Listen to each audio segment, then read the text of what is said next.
Radhe Radhe YouTube family, नमस्ते, प्रणाम। कुसुम मिश्रा अवधि में आप सबका स्वागत है, बंदन है, अभिनंदन है, तहे दिल से स्वागत करती हूँ और चरण स्पर्श प्रणाम करती हूँ। अपने सभी बड़े से आशीर्वाद कामना करें। तो हमारे यूट्यूब फैमिली सभी दर्शकों से ही निवेदन है कि आप लोग ज़्यादा से ज़्यादा हमारे चैनल प्यार दुलार बनाए। आप आई होप आप लोग अच्छे होंगे, स्वस्थ होंगे, मस्त होंगे। बाकी बिहारी कृपा, राधा रानी कृपा आप सब पे हमेशा बरसती रहे। आप लोग हमेशा खुश रहिए, जहाँ रहिए, खूब कमाइए, खूब तरक्की करिए, आगे बढ़िए और हमारे चैनल पर भी ज़्यादा से ज़्यादा आप लोग सपोर्ट करिए। और शिव पार्वती जैसे हमारी सारी बहनों की जोड़ी हमेशा बनी रहे। हमारी बहनी दीदी हमेशा सुखी रहें अपने घर परिवार में। और हमारे वीडियो को फुल वॉच करके देखा जाए, कैसे लगा प्यारे प्यारे कमेंट में ज़रूर बतावा जाए। ही बहुत प्यारा सा हम कजरी लैका है देखे कि महतारी बिटिया नहीं आई बाटे है, कजरी के माध्यम से सुनावे चाहता है। कैसे लगे प्यारे प्यारे वीडियो में ज़रूर कमेंट में ज़रूर बता जाए कैसा हमारा कजरी गीत लगे। बीच में वीडियो को स्किप न कर जाए, देर न करते हुए गीत को सुना चलते। राधे राधे। गंगा मैया 7 मिनट घटी जा तू, बेटी मोरी ससुरे बाटी ना। गंगा मैया 7 मिनट घटी जा तू, बेटी मोरी ससुरे बाटी ना। दुवरे बैठी उनकर पापा रोवई, दुवरे बैठी उनकर पापा रोवई। के बिना डाली झेलुआना, के बिना डाली झेलुआना। बेटी मोरी ससुरे बाटी नायंगने बैठी उनकर मम्मी रोवई। के बिना बनई गुड़ुइया ना, बेटी मोरी ससुरे बाटी ना।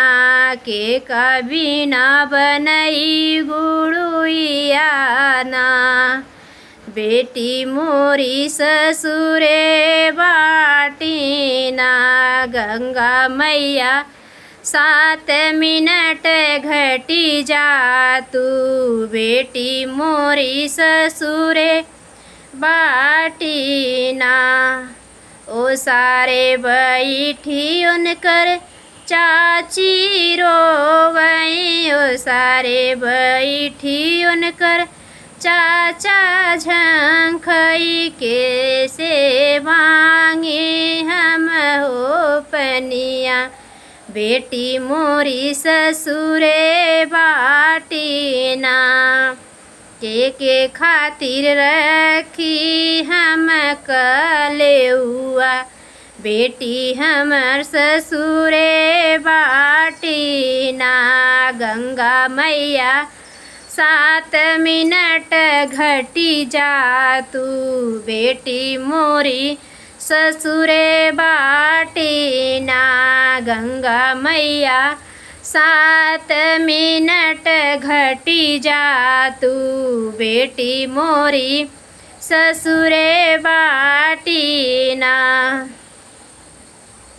घर में उनकर भैया रोवई, घर में उनकर भैया रोवई। गंगा मैया 7 मिनट घटी जा तू, बहनी मोरी ससुरे बाटी ना। के हमरे बन्ही हई अब हो रखिया, बहनी मोरी ससुरे बाटी ना। के करे संगे खेली हम खेलवना, बहनी मोरी ससुरे बाटी ना। गंगा मैया 7 मिनट घटी जा तू, बेटी मोरी ससुरे बाटी ना।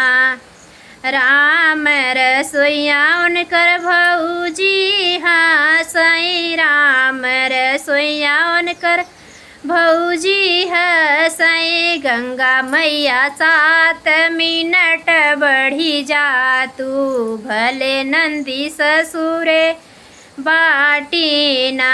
गंगा मैया 10 मिनट बढ़ी जा तू, भले नंदी सासुर बाटीना। गंगा मैया 7 मिनट घटी जा तू, बेटी मोरी ससुरे बाटीना। राधे राधे। ऐसे प्यारे प्यारे लेटेस्ट वीडियो के साथ फिर मिलते हैं, तब तक आप लोग इसी मनोरंजन आनंद लीजिए।